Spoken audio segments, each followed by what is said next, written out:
In today's video, I'm going to teach you how to use Canva Brand Kit for colors.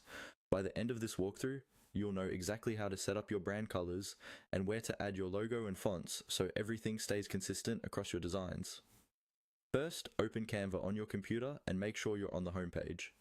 On the left-hand side of the screen, you'll see a vertical sidebar. Look for the option labeled Brand.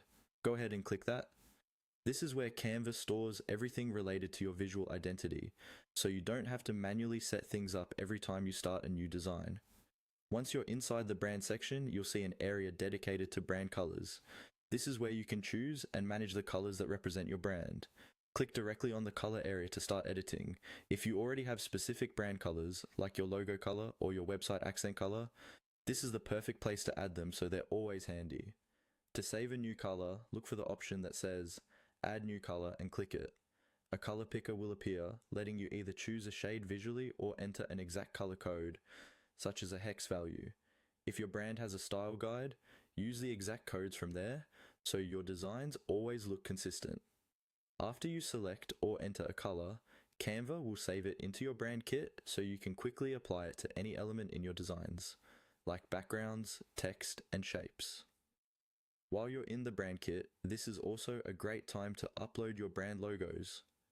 Look for the logo section and upload image files of your logo, preferably in high quality and with a transparent background if you have one. Once uploaded, your logos will be available inside the editor under the brand tab, making it much faster to drop them into presentations, social media graphics, or any other design. You can also set up your brand fonts from this same area. Find the font section and choose your primary and secondary fonts from Canva's library. If you have custom fonts and your plan allows it, you can upload those as well.